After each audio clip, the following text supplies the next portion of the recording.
And action.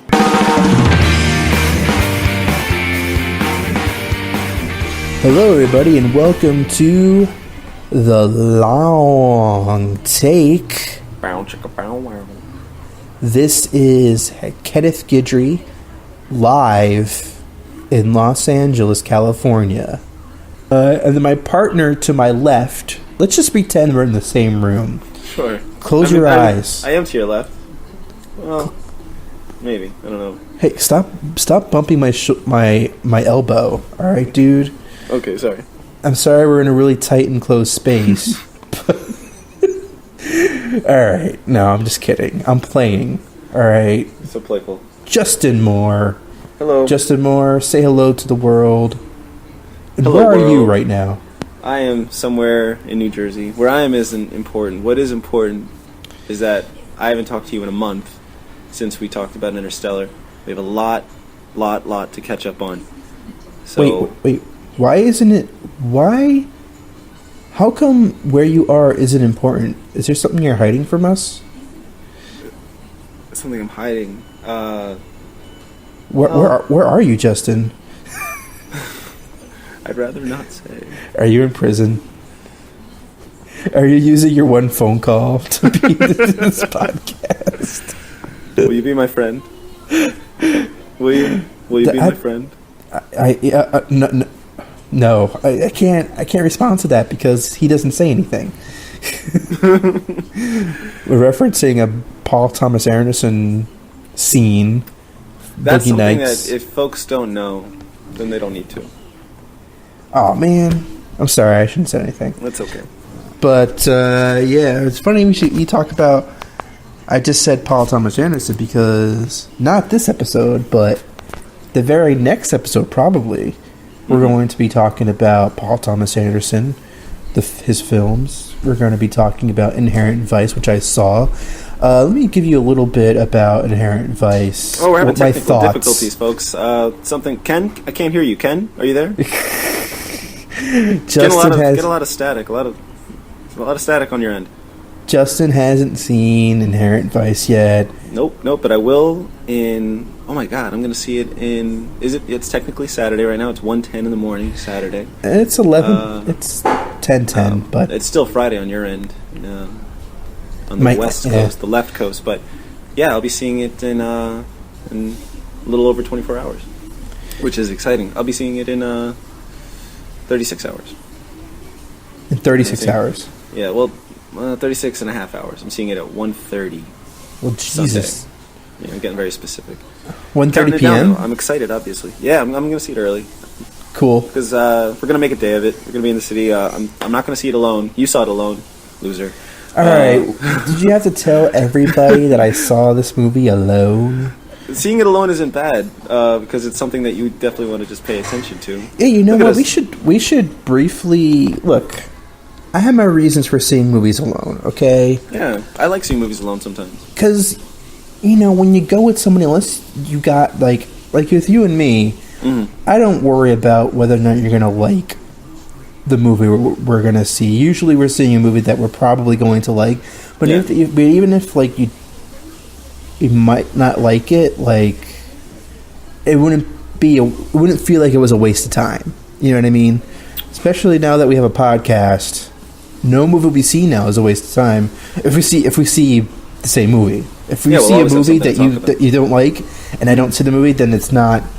Then you wasted your time. As long as we see the same stuff, then we're doing all right. So we have to see the same stuff all the time in order for this pod. All right. What I'm saying though is that I like seeing movies alone sometimes. I've been seeing movies by myself a little bit too often lately. Been a bit lonely. It's a bit lonely actually. I get this weird feeling when someone sits next to me. Yeah, because it's like a little awkward because usually people don't go to movies by themselves. So maybe like they're looking at you like, oh, this guy's just here by himself. This poor sap. Guys, listen, long take listeners, just go see a movie by yourself. All right, just do it. Make me feel less uncomfortable, and just go see it. It doesn't matter. You know what? When I went to see Interstellar, there was a lady seeing the movie by herself. Now I'm married, hey, but if you I was like, she must be a really cool person.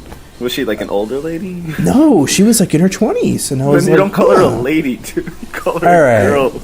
Well, I mean, like, there was a lady. There's a lady. It's cool to see a girl my age go to the movies by herself, see a Christopher Nolan movie. Yeah. You know what I mean? Like, maybe, I don't know if she wanted to see it because of McConaughey. That's sexist, right? Yeah, but I don't think, like, having a crush on an actor is justification for going to see a movie by yourself. I think the only reason you're going to go to a movie by yourself is you give a shit about that movie. Yeah, that's true. I'm going to cut out the whole part about me being sexist to make myself sound good. Okay, but, do what you got to do. But yeah, so I'm just as vain as you, if not more. So yeah, cut that part out. I sound like an asshole. I'm just kidding. I kind of made you change topic, but what's really important? What are we really trying to talk about here, Justyn? What was I talking about? Oh boy, we've got a lot to talk about. We've got some trailers to talk about. Since last we spoke, there were some trailers. Jurassic World, and more importantly, in my opinion, Star Wars: The Force Awakens. Yeah, I'm gonna play it. I'm gonna play it and give you my reactions to it. Oh, you're gonna watch it right now. My first thought, like many people on Twitter, the movie opens, and then oh my god, you see a black man? Ugh, what the hell happens? I'm just kidding. What is with that though? Like, we were talking about this is something we talked about not too long ago. I think it was because they were doing like a director's roundtable, and we're getting a little off topic now, but it was Steve McQueen, and I think it was around the time he was talking about shame, and they had asked him a question like, why do you think it is that there are so few prominent black directors and black actors and stuff like that? And I don't know, it just kind of got me thinking like, yeah, what's with that, And I think it's because there aren't too many situations like this, which is why I'm really kind of excited for this, because this is the first time that I can recall. Maybe you can think of something that I'm missing, but this is going to be it's a huge franchise, one of the biggest franchises in movie history, and it's getting its reboot for this next generation. And from what I'm reading, the predictions are that this guy John Boyega is going to be the main character. He's going to be the Luke Skywalker character. That's cool. The story revolves around him, and wow. I think that's just that's huge. That's huge for equality. That's huge for a black kid to be the driving force behind this behemoth of a vehicle. Yeah, I mean, it's a shame that there's even any reaction at all. I don't understand that. Because that's what I didn't read any of it because I didn't want to bother reading any of it. But I heard I saw articles like, John Boyega responds to the racist comments, and I'm like, what? Yeah. Like when I saw him pop up, I was like, oh, okay. I think, what is wrong with people? Like, yeah, because really, like, hopefully we'll get to the point, I don't know if it ever will happen, but hopefully we'll get to the point where something like that happens and it's like, there's a guy in the desert and he looks scared. I wonder what's wrong. Not, oh shit, that's a black stormtrooper. But I guarantee that's the first thing that's the first thing that everybody probably thought about was, there's a black stormtrooper. There's gonna be black people in movies, white people. Yeah. I mean, I'm white, alright? Not to get weird about this, but but I'm just saying it's weird to me that would cause any type of stir, that there's oh my god. I think I don't know if there was any like backlash about it, but people are talking about it, which is, I don't know, it's cool. The thing with Star Wars though is like most people remember the originals, and those came out in the 70s, and back then you didn't see too much diversity. There was like one black guy in the Star Wars universe, Lando. Lando. And he was kind of like a stereotype, like this smooth talking brother, like Lando Calrissian. Sweet talking to ladies and slick back hair. But go ahead. You'd have to think that he wasn't the only black person in that entire galaxy. He's the only one that you see, though. But like, I guess you could argue that like the aliens and stuff, there's diversity there. But that's like the Lord of the Rings thing, where they talk about like the races, the different races are. You've got your elves and your dwarves and your humans, but they're all white.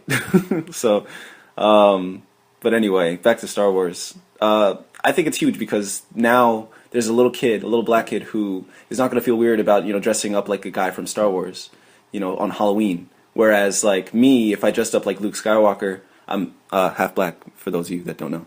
If I dressed up like Luke Skywalker as a kid, people would be like, "Oh, who are you?" And I'd have to explain my costume. Whereas people will just get it. So I think that's cool. I think that's huge. What I worry about is J.J. Abrams. I mean, I've told you personally my feelings about J.J. Abrams. I don't think he's a... Let me make this clear. I don't think he's a bad director. He makes competent movies. Yeah. And obviously competent is going to be an improvement from whatever the fuck Phantom Menace was, or... That's my thought, man. The bar for these movies is set so low. Yeah. Like, it's a huge franchise, but it got dragged through the dirt with those 3 prequels. And, like, I don't know. I'm trying to find, like, something nice to say about them. Some of the fighting scenes are really cool, but the movies just don't have the same feel as the original. We can devote a whole episode to talking why the prequels suck. But the bar is set so low that Abrams, as long as he, gives us something, makes us happy, while we're watching a Star Wars movie, instead of like pointing out all the things that we don't like, he's got a low bar to work with, so that's good for him. Mm-hmm. At the same time, there better be a damn good reason why a new Star Wars movie is coming out. You better have, not like that there needs to be something needs to be said, but like there's a story that's gonna be told that is worthwhile. You know what I mean? And like through all of Lucas's faults, with A New Hope, at the very least, he, the story he creates, the myth that he creates, all of that. Yeah, that's the introduction to the galaxy far, far away, and he did an awesome job with that. That was incredible. And the way it carries through to Empire Strikes Back and Return of the Jedi. There's a reason why people still have such a deep connection to those movies. Yeah. There's such great fandom around them, and so what I worry about is just I hope that this isn't generic. You know what I mean? I just hope this isn't, and that's what I mean, because I think that J.J. Abrams, again, he's not a bad director, but he's kind of bland. He's kind of like, I think so. He's kind of a white poster board that you put things on, you know what I mean? And you can either, because like, what original movie has he made so far?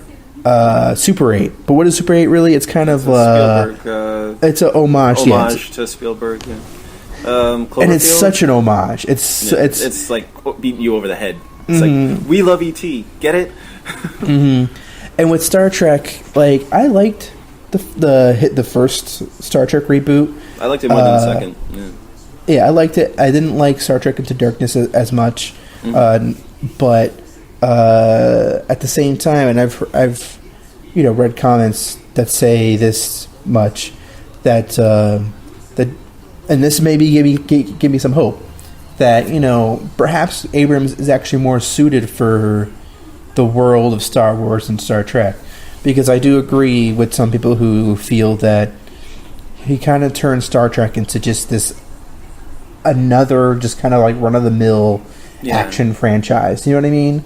Like, I've never really gotten into Star Trek, but from what I seem to understand about it, it's like there's a lot more than what you're getting in these movies. Like, there's a whole philosophy. It's just very deep and complex, very long-running series. There's a lot to it, and it's multi-layered. all the complexities. Yeah. Is pretty much gone to the wayside. And it's just kind of an action movie in space. But and who knows? Maybe that suits the Star Wars franchise better. You know what I mean? But I'm just saying, J.J. Abrams doesn't really have much of a voice that I see at this point. Yeah. So I'm hoping that changes.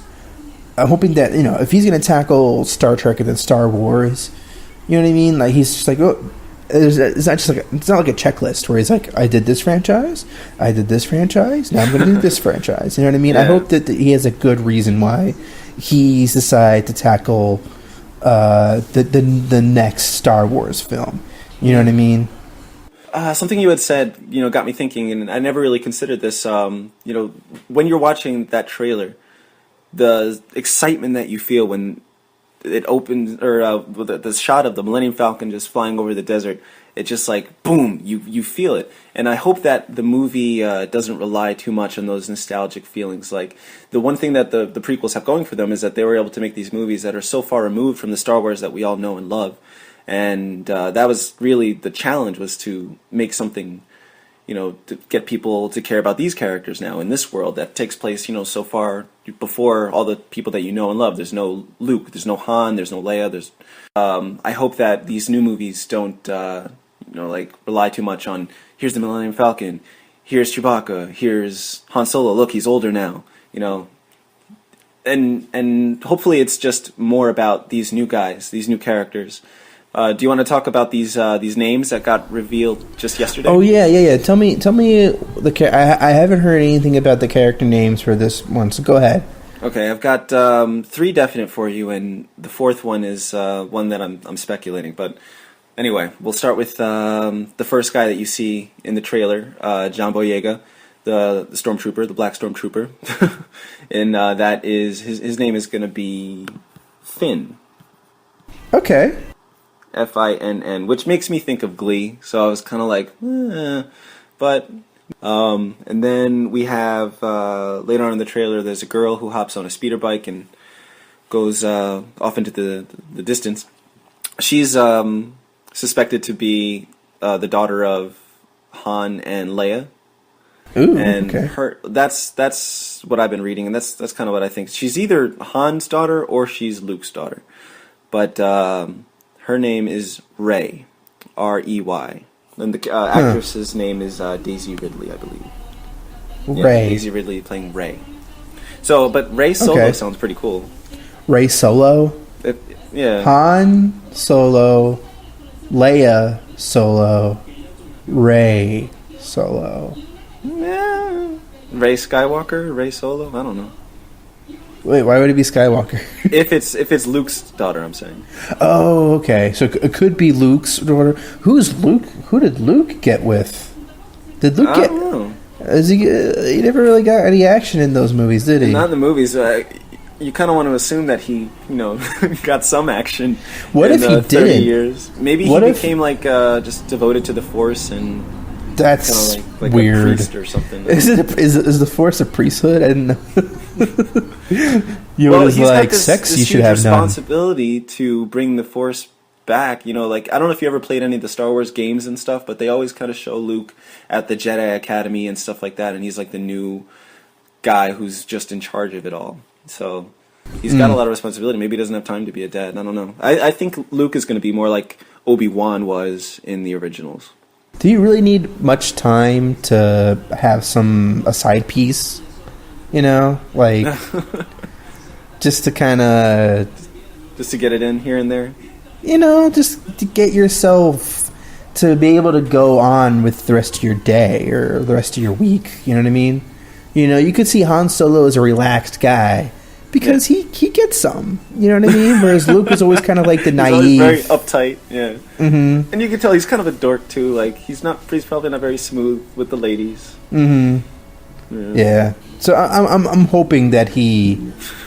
I didn't really think about it until we just talked about this, but now that I've thought about it, I really hope that it's his daughter because it gives me hope that he even if he's not still married or whatever, then he had fun, Yeah. Well, I kind of hope it's Han's daughter because just like the combination of like Han's bounty hunter Oh wait, no, he's not a bounty hunter. What the hell? A smuggler. Sorry. Ugh, sorry. Han Solo's smuggler mentality, you know, shooting with the blaster, and then balance between that and like the Force aspect. You know, somebody who shoots and also has a lightsaber. I'm really geeking out over here, but yeah, I think that would be an interesting combo.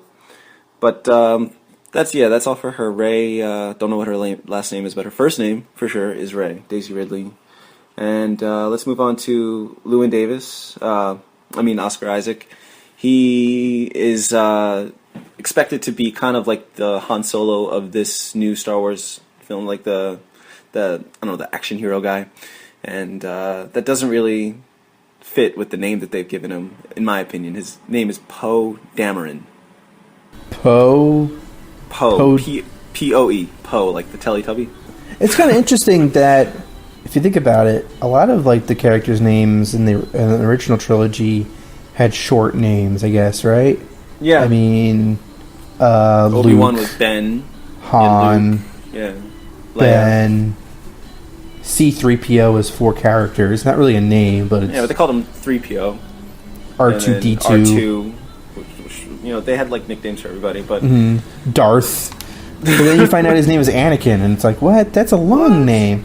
Yeah, people just thought his name was Darth Vader. Yeah, and then Darth. Then you find out, like, Darth... What does Darth mean, by the way? That's like a title, I guess. Yeah, because there's Darth Maul, right? Darth Sidious, Darth Maul, Darth... oh god, I can't remember what Dooku's Darth name. I think it's Darth Sidious, never mind. What looks to be encouraging, based off the teaser, is that they're not going to do lightsaber gymnastics.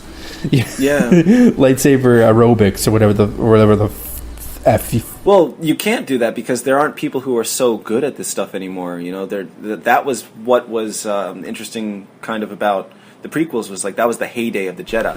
And this is so far after. Like, look at the lightsaber battles in the originals. One, technically they couldn't do that because they didn't have the technology. But two, it takes place after all, when the Jedi have kind of been subdued by the Empire. So, they're not teaching these people how to wield lightsabers. They don't have Jedi academies. It's just like an ancient weapon. And look at the first battle. You've got Darth Vader and Obi-Wan, and it's just 2 old guys with sticks in their hands. In Empire and in Jedi, the battles are cooler, but they're nowhere near as, like you said, gymnastic-y as what you see in. As awesome as it is, the song that plays during Duel of Fates, that last fight scene in Phantom Menace. Okay, yeah. It really awesome to watch, but at the same time, it's like, look at how many front flips can you do when you just got to jump from seriously. But yeah, I don't know. Now like. I'm curious. That's another thing I'm curious to see is, like, where are we? The Force is awakening. It's waking up. It's been asleep for a long time. It's probably groggy. It probably needs to get a cup of coffee before it can start doing, its gymnastics again. Mm-hmm. So that's 3 out of 4. And then the 4th character is the guy, speaking of lightsabers, holding the lightsaber, the cloaked figure walking through the snow. Okay. That is Kylo Ren. Kylo Ren. What was Oscar Isaac's character? I already forgot. Poe Dameron. Poe Dameron, and then this is Kylo. Yeah, Kyloren. Kylo Ren. And Kylo Ren. I'm hoping that that's Adam Driver. Oh, okay. Yeah, I'm hoping that he's the whoever the baddie is in this one. I'm hoping it's him. I want to see him go bad because I think he's got it in him. And from what I'm hearing, the rumblings about this character, people are thinking that it's this guy who is looking, through old Jedi relics. That's why he's got this lightsaber.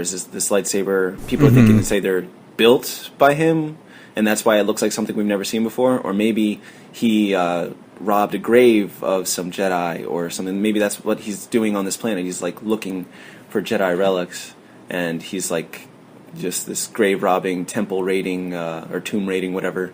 Wow, you got all that from a 5-second clip? No, that's not my interpretation. That's what I've been reading about other people's interpretation. Another thing, look how long that lightsaber is. Isn't it longer than the ones that we're used to seeing? Dude, it's huge. He's packing some serious... He's got it, yeah. It's thick, too. Serious heat. Okay. Literally, I don't know, are they hot? No, there's not. Do they... I'm pretty sure they are. So he's packing some serious... I think it would burn.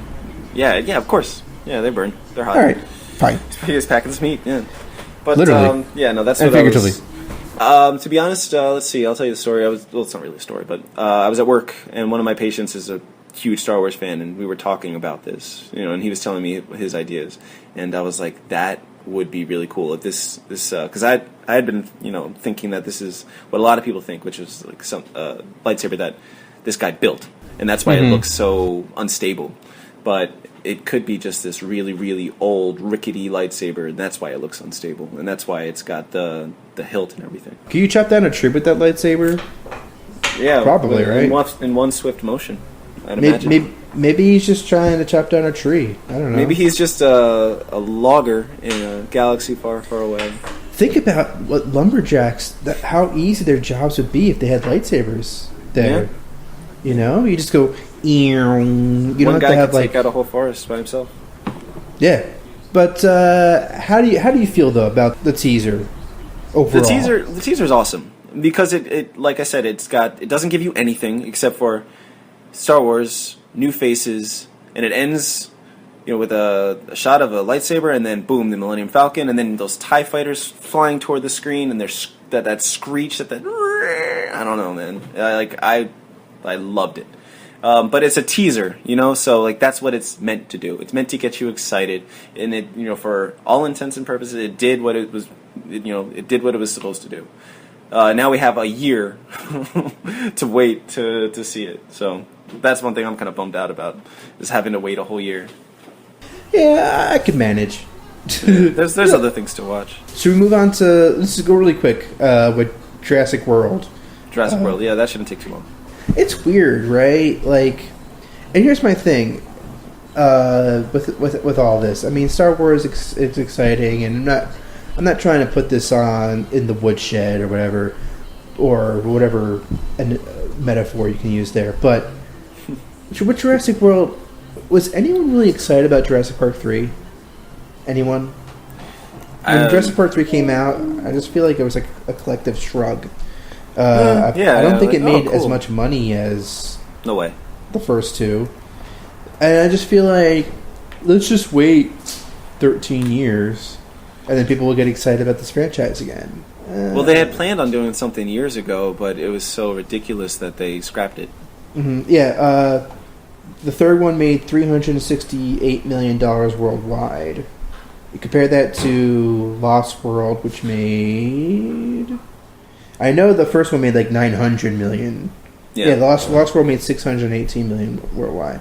So there was each film like a third less, and so I don't know. I'm just wondering if people are really excited about Jurassic World, or is it just because it's been a long time since the last Jurassic Park movie, and then maybe people this time will really be interested in getting back into this world again. I don't know, but it makes me wonder just how many movies you can make about idiots going into an island of dinosaurs. The theme of it, which is, the first movie is man can't control nature, and it seems like they're just trying to use that theme again, but they're adding like DNA, genetics and things like that to it, like manipulating genes and things like that to it, which is saying the same thing, that man can't control nature. So like, I'm worried that this movie isn't going to tell us anything new. I mean, people got really excited. I had people on like my Facebook and Twitter get really excited. Oh my god, those dinosaurs look amazing, and then they're all dinosaurs we've seen before, except for the thing in the water. Yeah, and then there's the shark on the rope, and then the big ass fucking shark. That was cool. Or alligator. That's a really great CGI thing, but I don't know. It's just like you see the Gallimimus, which I thought that was like at first it was like, oh, why are they using shots from the first one? I guess to make people remember how good. But anyway, let's just say in the real world, if this was going on, a dinosaur terrorized San Diego. Do you think that they're going to authorize any further dinosaur-related shit ever again? I don't think so. That's interesting. Like, is this movie a continuation? I would assume it is, yeah. Right? Yeah, that's weird. Like, why the hell? It's all happening in the same universe. It's Jurassic World. So Jurassic World is basically like a theme park. Yeah. It's like a zoo, theme park. On an Disney island. Dinosaur thing. Mm-hmm. Right? On an island where where dinosaurs used to just tear people up. And one of those dinosaurs tore up San Diego. But I guess enough time has passed that a theme park has been opened and people want to go to this theme park. Right. What? I wonder I wonder if they're going to talk about like the previous movies, because that's kind of a relevant thing. Like, how would we get approval to do something like this when every attempt to do this in the past has failed miserably and people have died? My standards, I'm not. They're low. They're set low for this movie. Mine are lower. I think this movie is going to suck. Yeah. Wow. All right. Yeah. I think it's going to suck. But yeah, let's before we go on break, I want to be there. It's been a month, so let's just. I'm going to give you 60 seconds, and I'm going to talk. I'm going to mention 3 stories, and in 20 seconds, I want to hear your thoughts. Ready? Okay. And okay. Hey, hold on a second. And 3, 2, 1. Quentin Tarantino says he's going to retire after 10 films. What do you think? I'll miss his movies, because I love his movies. But what is he at? 7, 8? Hateful Eight will be his 8th. Hateful Eight will be his 8th. Okay. I'm cool. His movies, he takes enough time between them. He puts enough work into them that if he wants to just take 10 movies and be like, all right, I'm done. You got those 10 movies to look back on. That's my career. I'm going to wipe my hands clean and walk away and just, have a good life. Then, good for you, man. Thanks for all the movies. Cool. Yeah, I agree with that. I mean, although it'll be a shame if, he wants to retire when he's 60, and I don't know. I mean, Scorsese's still making movies. I don't buy it because movies are his life. What's he gonna? He's gonna get bored and he's gonna make another movie. I don't buy that shit for a second. Yeah, I don't think he's gonna. I don't think he's gonna stick to his guns either. Does he have like a family and kids and stuff? Sorry to get off topic. No, he has no family. He has no kids. So movies are really all he has. I don't think he's ever gonna stop. No, it's sorry, sad when you say it like that. I hope he doesn't hear it. That's not true. You've got your friends and you've got your life. And anyway, next topic. What the fuck is going on with the Jobs movie? Jobs movie. Okay, so originally I was really excited because it was like, oh, cool. Fincher and Sorkin back again. Social Network was so cool. Here's kind of a social networky story. It's Steve Jobs instead of, God, I'm really doing awesome with my memory right now. Creator of Facebook, Mark Zuckerberg. Yeah. So we're doing that again. It's because there's all this pressure. You're rushing me to get these thoughts out. It's not really 20 seconds. Just But I'm like, okay, so maybe there's more. Zuckerberg's story is still happening. Jobs, unfortunately, he passed away, so his book has closed. So you've got a story to tell. You've got his life story to tell. Sorkin is a wonderful writer, and Fincher and him have made magic together before, so I was really excited to see what they could do, and this time with a guy like Christian Bale, who's an actor that I really like and admire. So, yeah, that was great. And then, didn't Fincher walked away? Bale walked away? Fincher was never officially attached to the film. He had stipulations. He wanted to be paid $10 million, and he wanted Bale to be cast as the lead. Mm.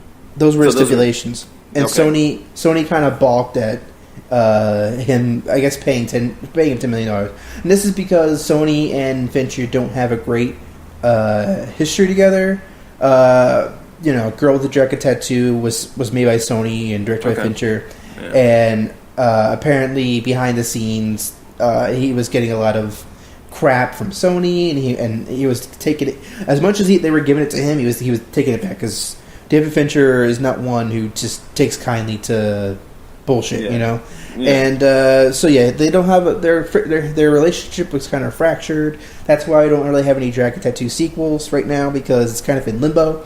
And so Fincher, he kind of dropped out, but he never was really in it in the first place. Then Danny Boyle comes in. Danny Boyle is attached to it, which another pretty great director. And then Bale then gets cast as Steve Jobs, but then he drops out. And then I think Natalie Portman was going to be in it. Then she drops out, and then I can't remember who the second person. I think they're looking for Michael Fassbender. Fassbender, yeah. But Boyle wants Fassbender. Sorkin doesn't want Fassbender. Yeah, that's what happened in these leaks. And it's kind of funny, like, because if you hear Sorkin talk, like, in his commentary and stuff like that, and he's been on screen before, like, I just picture the way, like, he's got a way of speaking, and I could just, like, at one point he's like, who the fuck is Michael? He says, like, who the fuck is Michael Fassbender? Or something. Which is like, come on, where you at, man? Fassbender's great. I love Fassbender, but he wants Tom Cruise. Tom Cruise in the 90s, maybe, but 50-year-old Tom Cruise, I don't know. Does he still have the? Yeah, I don't know. They what I was reading today was like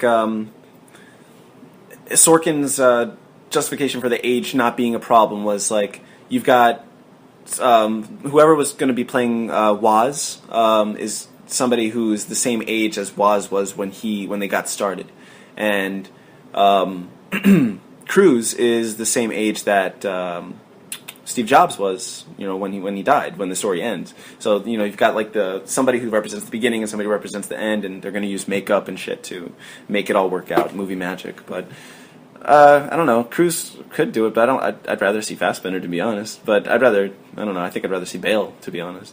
Just not Ashton Kutcher, please. Not again. Okay, so what do you think about the Sony hacks leading to the hacks? What do you like?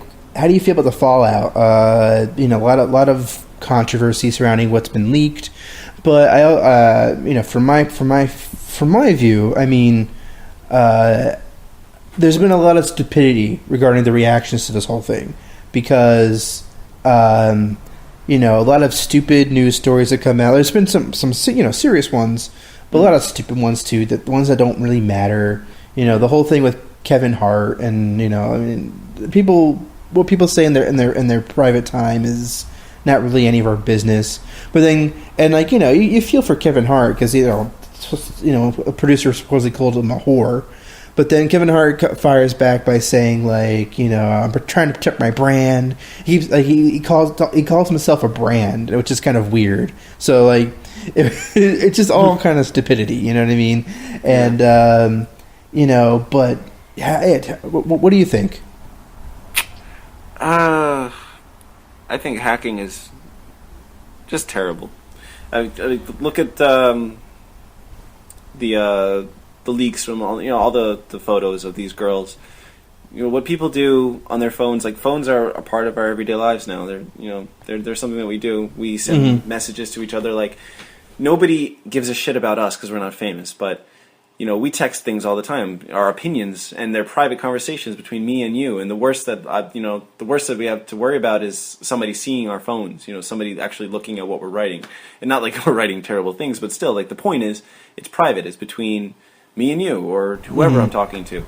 And to take somebody's private messages and put them out there, and then what people are supposed to get mad at you for thinking that nobody was ever going to see this, because that's a perfectly normal thought. Why would anybody read your emails? That's what you have a password for. And what do you have to gain by ruining a person's day, or getting them fired or something for airing some dirty laundry, something that a private conversation? It's just despicable. I don't know. That's what I take from it. Like, I don't care what these people say. Yeah, I mean, I agree. I also don't think. We'll see what happens, because apparently only like 0.5% of what has been breached has been leaked. Apparently, these hackers have like 10 terabytes of material. So holy shit! And we're gonna get to a point where people are just like, all right, let's go back to the old days before computers, because this is getting at the end. Although, do you think that there's a degree? I mean, we'll see how salacious this shit is. And it's obviously bad that people, like, the passwords and all that stuff is out there for those employees. But do you think after a while people are just going to start tuning out to the news? Yeah, because that's where I'm at, and like people are gonna get tired of reading other people. Maybe not, man. People watch reality TV. And just, yeah. You look at the HollywoodReporter.com, right? Go to HollywoodReporter.com. Uh-huh. And if it's still up there, is it still up there? Yeah. Sony hack is like one of the tags right up top. So like I'm going there now. That shit. That shit is Sony like hack, into the word. Sony hack. You click on the link and then Sony hack 10 new developments. Great, good work, Hollywood Reporter. Keep writing that. Fucking. Yeah, I don't know. I don't want to sound like I'm like above, what's popular and stuff like that. Like I'm not going to hate on reality television and stuff like that comment that I made before. But like at the same time, go read a book. Like if this is what's entertaining you, what somebody said. It's so light. There's nothing to it. It's just like, oh, there's you're gonna have a reaction. Oh, what that person said was really wrong, and then you're gonna move on to some other bullshit story that doesn't really matter either. Because you don't know these people, and what they're talking about is none of your business. You know what, and to kind of bring a larger picture out of it, I mean, because even though, I mean, who was it? Like Scott Rudin, the producer. He said something about Barack Obama, right? And then he had to apologize for that it. He liked black movies or something. But like, I don't know. It's getting to a point where like we find out something. Somebody said something like somewhat outrageous, and then there's an outrage that is sparked from it, and then they apologize, and then we just we move on. Like, and that's it. Yeah. How many times does this have to play out? Over and over again. You know what I mean? You think about, like, it was 8 years ago when Michael Richards had his tirade in the Laugh Factory in Los Angeles, that was some serious shit. That was, I mean, the fact that it was leaked, who cares? Like, that was serious. And it took months. It took months for people to be like, for him to like. Now I think people are kind of they're okay with him. And he made up for it in a Curb Your Enthusiasm episode when he made fun of the whole situation. But I feel like that dragged on for quite some time. But now that shit's happening all the time. That it's not. I wonder if people really are outraged anymore. Is it really that outrageous that some people have racist thoughts? People have racist thoughts. Everybody does. It's not even something that you can claim that you don't. Like, everybody has racist thoughts. Some are more extreme than others, but everybody's a little racist. Isn't that like what's that stage show, that play? They have a song about it. Everyone's a little bit racist. Everybody's got their racial tendencies, and that's normal. So for you to say or judge anybody for expressing their racism when, nobody can claim, I don't care who you are, nobody can claim that you're not at all racist. So it's like the pot calling the kettle black. Yeah, I mean, not that we condone anything that they're saying, but it's a cycle, and it's they say what they say, people are outraged, and they apologize. And then we do it all over again with somebody new. Nothing's learned from this whole thing, and then people get so outraged, like get called for people to get fired, and it's just like we want to ruin people's lives. But then like you see like someone will tweet like, "Oh my god, so and so said something racist. I hope he's fired." Then like the next tweet is like, "I'm gonna go have some coffee." You know what I mean? Like it doesn't. It's like the same. It's all the same to them. You know what I mean? For a lot of these people, it's like they're outraged, and like 5 minutes later, they're talking about whatever bullshit that they were talking about in the first place. You know what I mean? Yeah. So it doesn't really matter to them. You know what I mean? They just want to be part of the social media conversation. Yeah, and I'm glad you brought that up, because that's where I was going, and I don't want this conversation to get too big, but that's really the long and short of it. That's the society that we're in. It's the like comment society, where it's like you see something, you like it, or you feel strongly enough to say something about it, but at the end of the day, you don't really think about that ever again. You move on because you post your thing, or you move on to the next thing. You keep scrolling. Nobody really cares. There's so much media. There's so much information that you can't focus on any one thing. We all have ADD now. When we turn on our computers, we can't concentrate on anything because as soon as you give a shit about one story, some other thing comes around. And, people already forgot that all you saw on the news like a month or two ago was Ebola, Ebola, Ebola. And now it's all, Eric Garner and Michael Brown. And then, sadly, in another month or two, nobody's going to be talking about this shit anymore. Yeah, I mean, think about how was it like 2 years ago, a year ago, when the fallout from Sandy Hook or Sandy, the school shootings, Yeah. I mean, the elementary school. Yeah, and like you think about it, that wasn't that long ago. You know what I mean? It seems like it was. Or the Boston Marathon bombing. That wasn't that long ago. You know what I mean? But we swarm around these types of stories, and they're huge for like a couple of days, and then we just kind of forget about them. You know what I mean? Like as fastly as we like dive into these stories, it's just as fast as we just kind of jump out of them. Yeah, and then we're just done with it. I'm jealous, man. I really kind of wish that it was still like you get your newspaper in the morning, and in the evening you watch the nightly news, and in between that time you have moments to think. And it's not like more things are happening now. It's just there's more evidence of those things. There's more stories. There's more people sharing stuff. And, back then you had time to discuss it with the people that, you care about. And, really understand these topics. Let them marinate in your mind and form an opinion and think about it. Now it's like, what's my initial reaction? Am I offended? I want to rant about it because I have an outlet. I have, a Facebook account, and I can, tell or a podcast. Or a podcast. Yeah. Let's look back at ourselves right now because we're doing the same thing.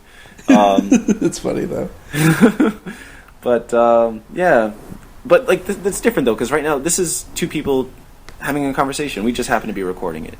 It's totally different. We're the exceptions, not the rule.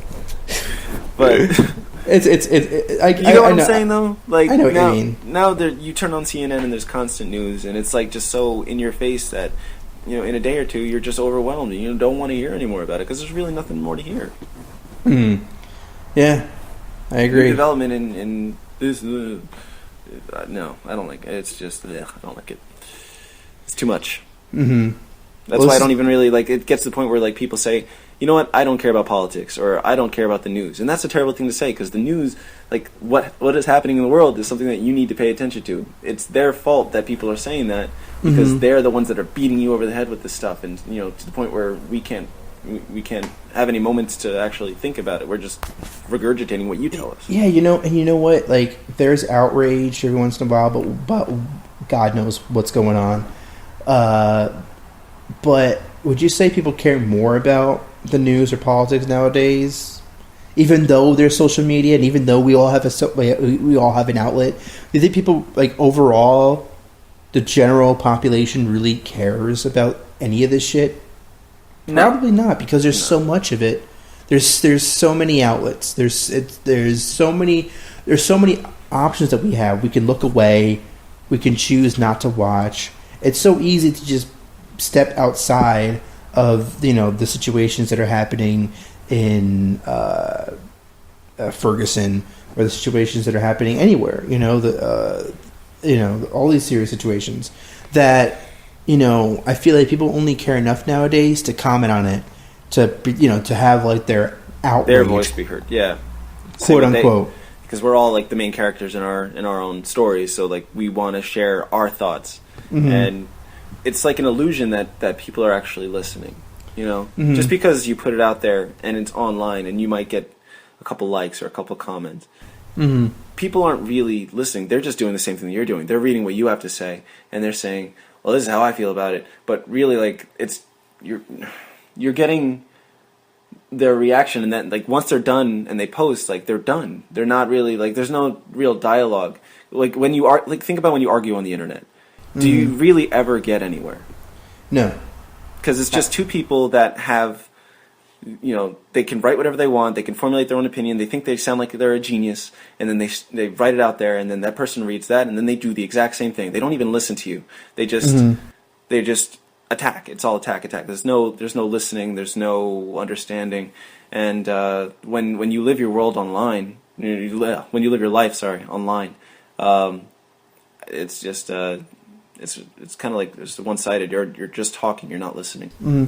And you know what? I think to sort of wrap this segment up finally. But no, I think that's why I mean, in the more trivial aspect of this, there's a serious arguments. I used to get into some serious arguments online. I don't really. It wasn't even during the social. I kind of burnt out of like serious discussions online. Going on message boards or what have you. That I in the past. By the time Twitter came out, like I'm never really looking to get into any verbal spar with anybody because like I've been there. I've been on. I won't reveal the message boards I used to post on. But yeah, I've had my internet geeky days for sure. I was an internet geek before everyone else caught up. Because now I think everyone's an internet geek. It's impossible not to be, right? Yeah. But what I'm saying though is that like, I think that the reason why I really enjoy the idea of this podcast, or the podcast or whatever. The reason why I enjoy having a podcast like this is that when you're actually talking to someone, about a movie, you can actually get somewhere with it instead of, if we disagree on a movie, we'll disagree with it. We'll disagree. We'll have our differences of opinion, but it's not going to be like this online back and forth fight because people get serious about movies.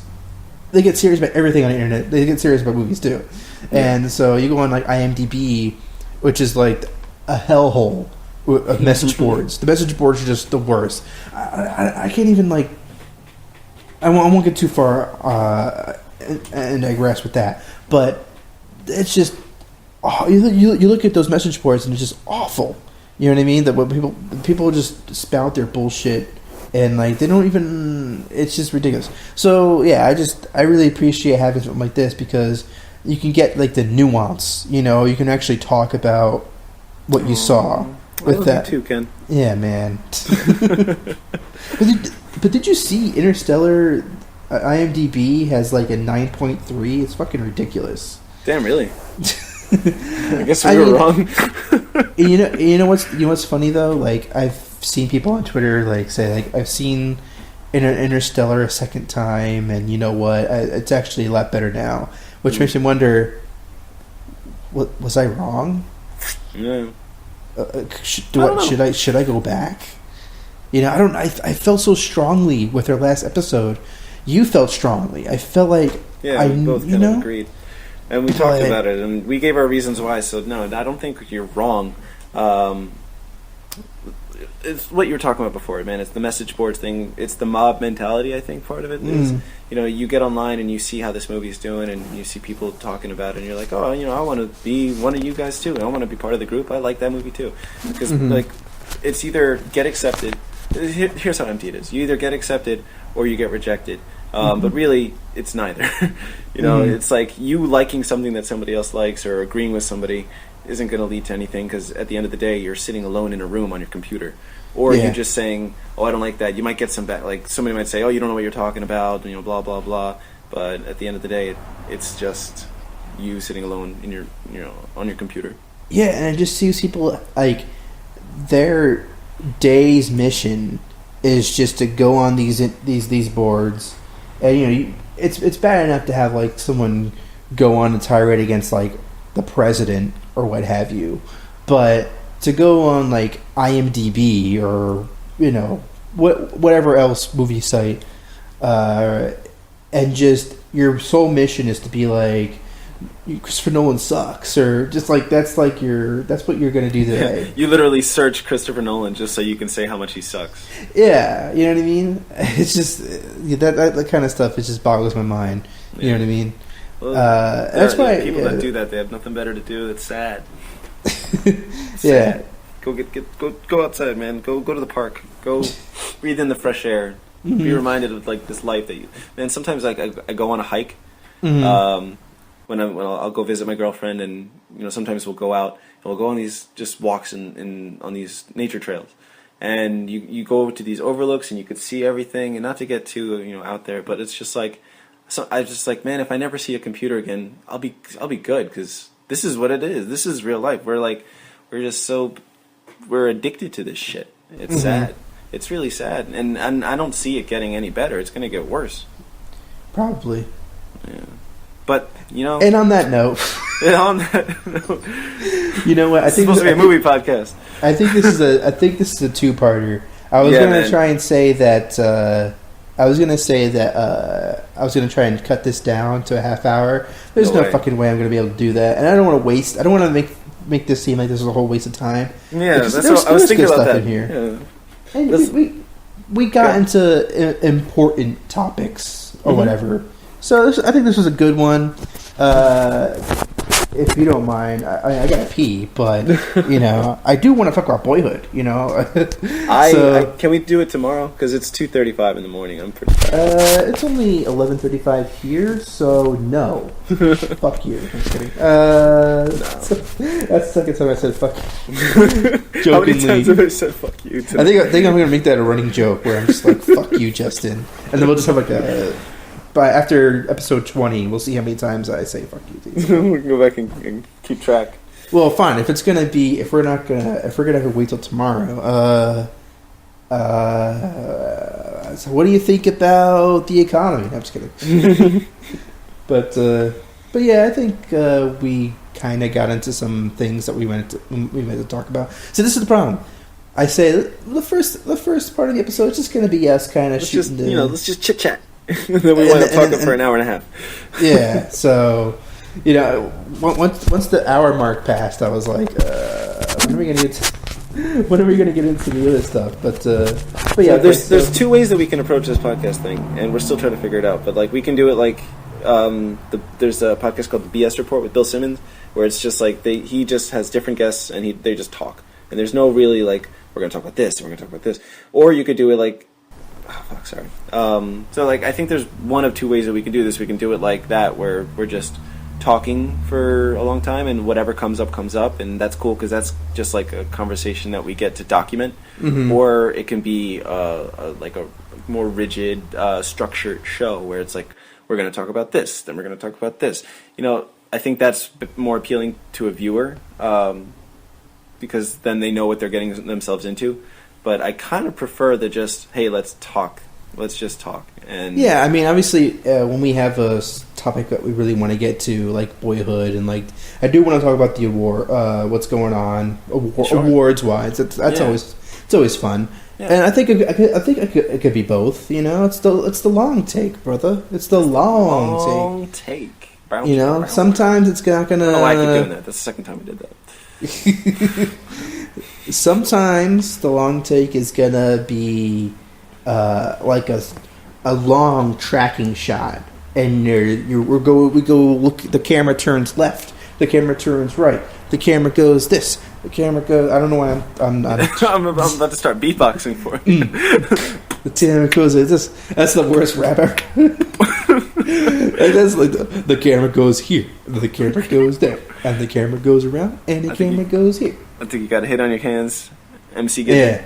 And then it pans to the left. Then it pans to the right. And then whip, whip, whip. Explosion. We're in a Michael Bay movie.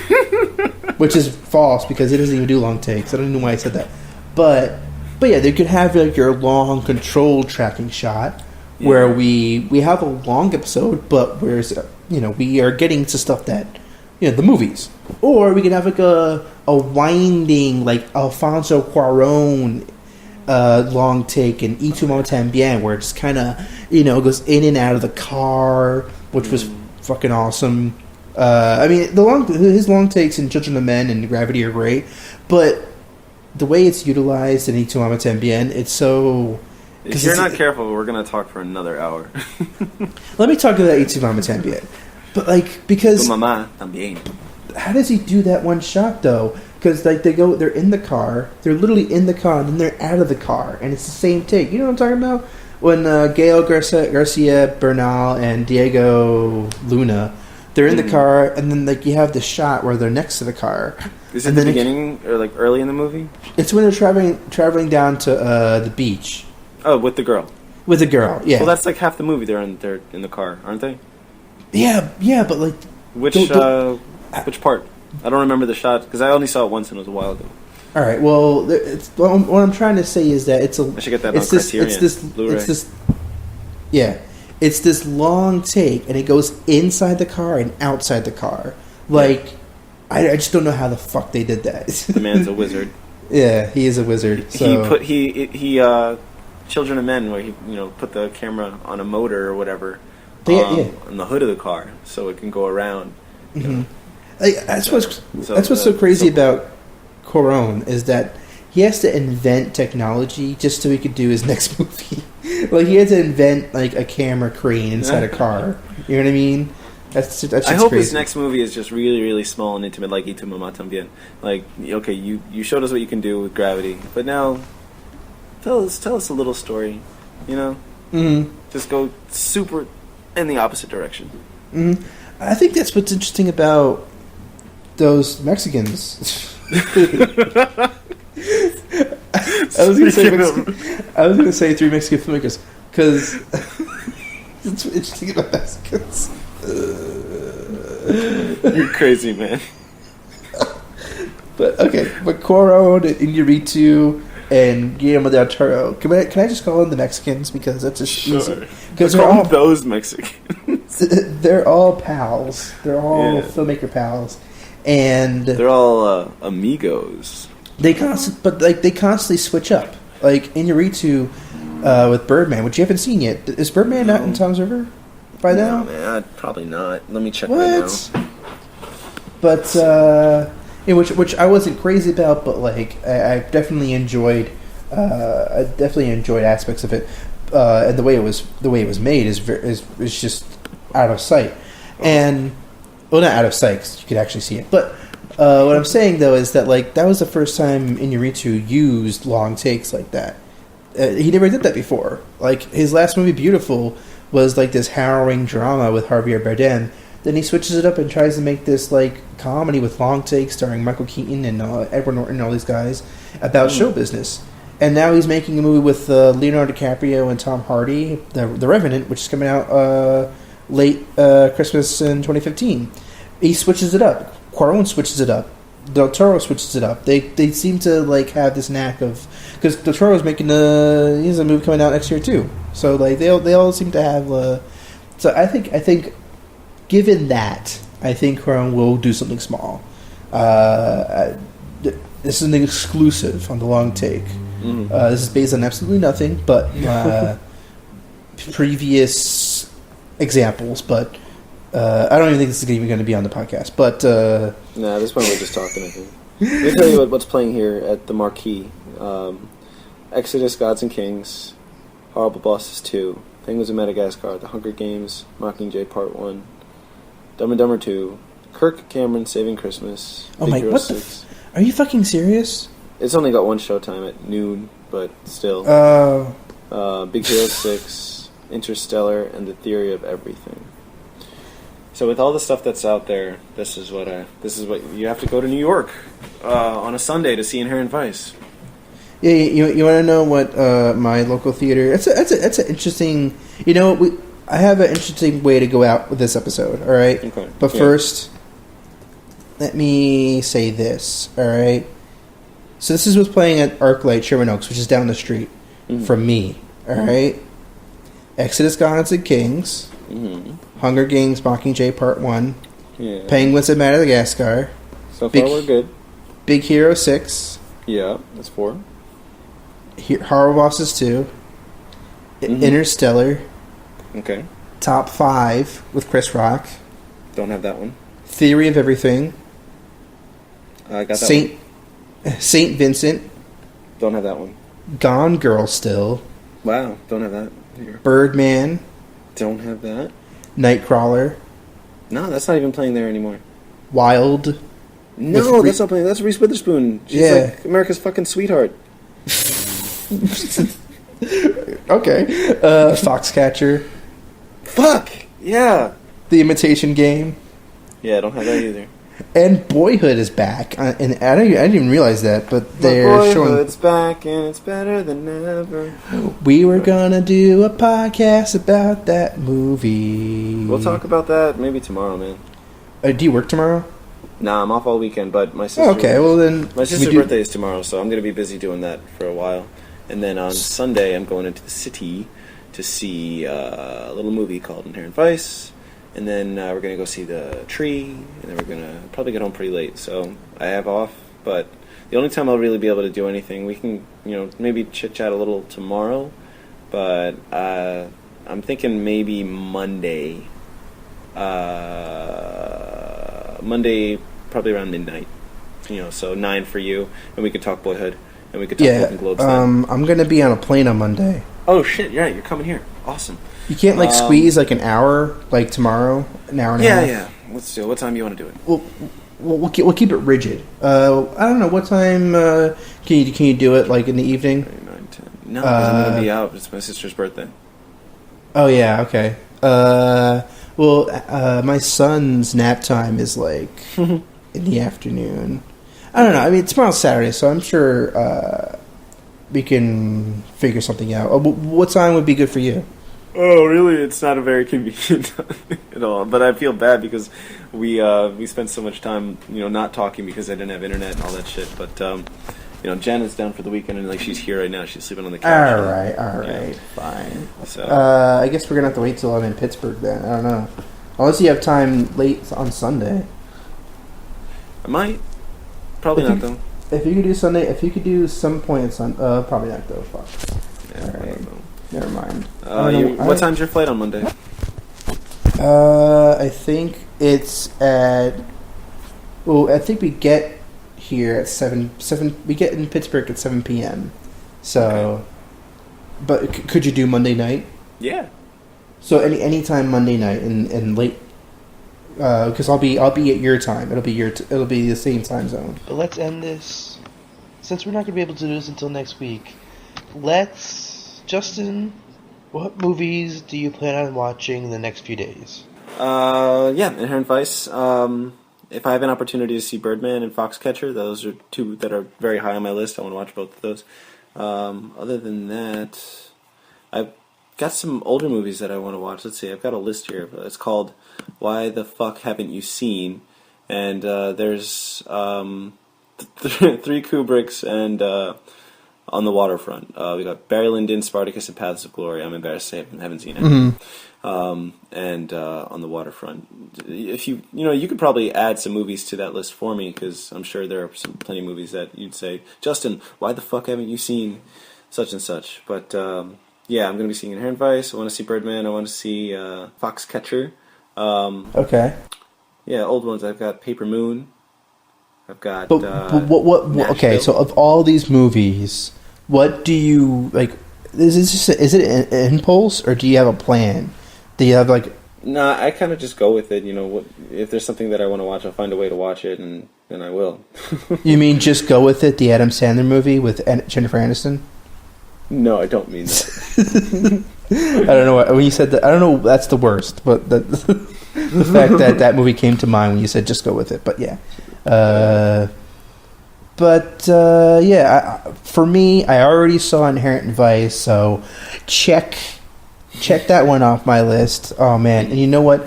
My favorite Inherent Vice moment would have to be when...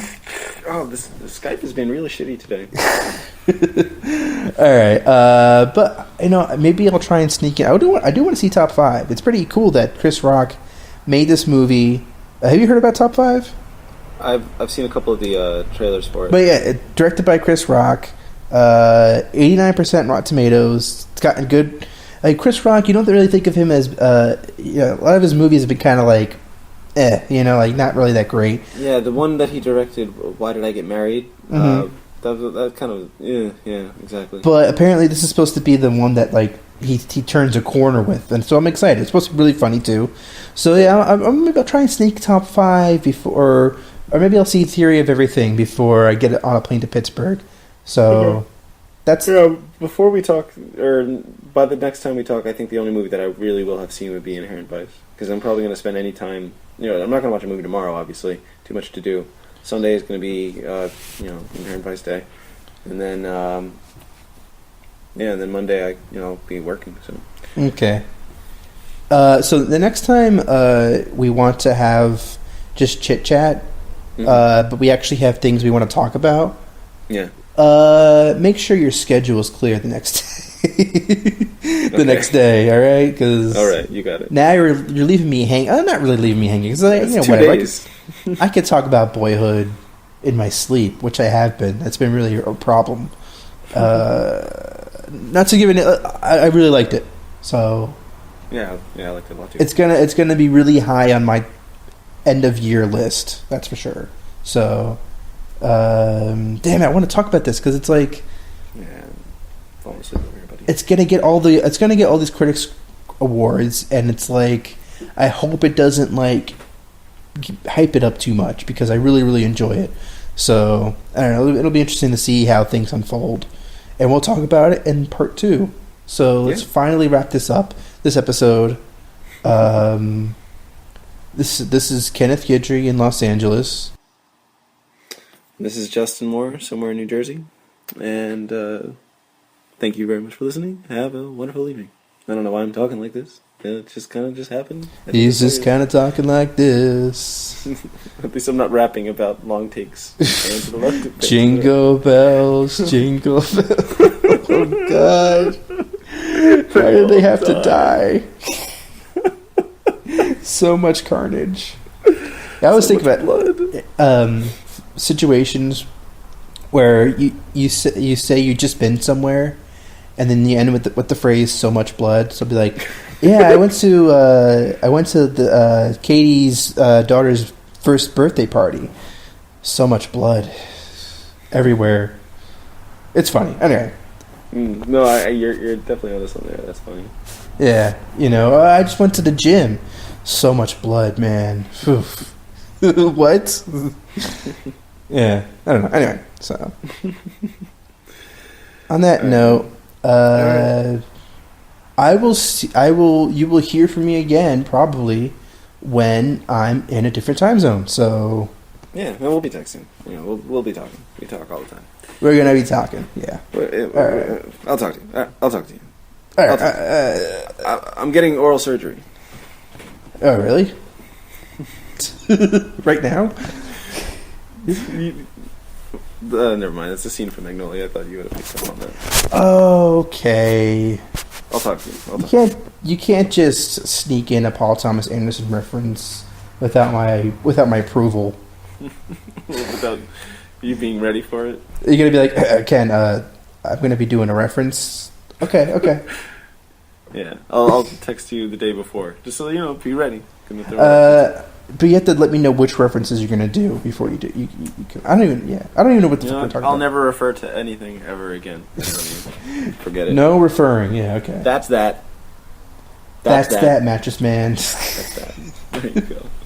All right, man. Good night. I have to go. Good night and good luck. All right.